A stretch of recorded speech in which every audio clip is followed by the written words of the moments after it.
Quand on décide de créer une entreprise, soit on décide de la créer seul, soit on décide de s'associer, mais on ne s'associe pas uniquement dans le cadre de la création d'une entreprise, on s'associe également dans le cadre du développement d'une entreprise ou de la cession d'une entreprise.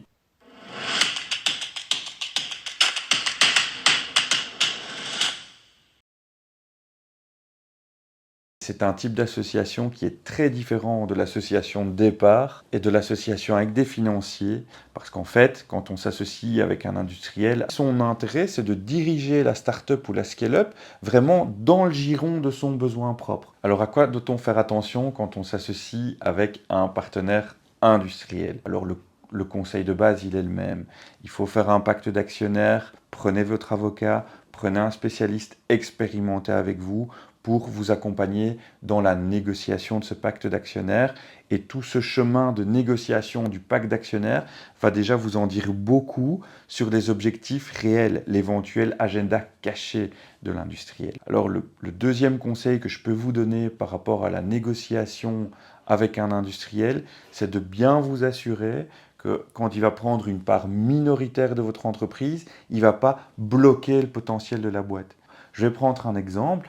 On a développé une technologie dans l'intelligence artificielle qui permet de bosser pour les assurances, pour l'énergie, pour les banques. Mais si vous associez avec un assureur, il s'en fout de l'énergie, il s'en fout des banques. Il va essayer de vous concentrer dans son secteur au niveau de l'assurance. Mais peut-être qu'il va bloquer le potentiel de la boîte. Faites bien attention quand vous associez avec un industriel qu'il ne bloque pas le potentiel de l'entreprise. Le dernier conseil que je vais vous donner, en général, quand on s'associe avec un industriel de manière minoritaire, c'est de bien faire gaffe à la fin du chemin. Parce qu'il y a de fortes chances que celui qui vous rachète les 100% in fine soit l'industriel.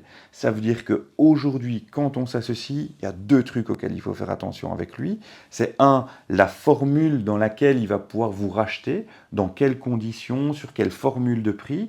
Et franchement, ça peut être de belles prises de tête, d'une part. Et d'autre part, assurez-vous que vous ayez toujours la possibilité de le vendre à quelqu'un d'autre. Vous ne soyez pas dans une négociation à sens unique où en fait vous avez un seul acquéreur potentiel. Ben là, franchement, en termes de valorisation ou de conditions du deal, vous mettez en grande difficulté. Voilà, j'espère que cette vidéo vous aura permis d'en savoir plus par rapport à l'association avec un partenaire industriel. Je vous demande simplement de retenir 3 conseils. Faites un pacte d'actionnaires et faites-vous conseiller vous-même par rapport à ce pacte d'actionnaires avec des gens qui sont expérimentés en partenariat industriel.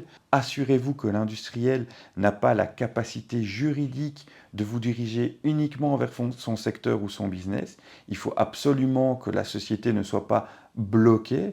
Et le troisième conseil, c'est de bien vous assurer que lorsqu'il s'agira de vendre la société à 100%, vous n'ayez pas comme acquéreur unique ce partenaire industriel, parce que là, vous avez vraiment un gros problème de valorisation et de conditions du deal.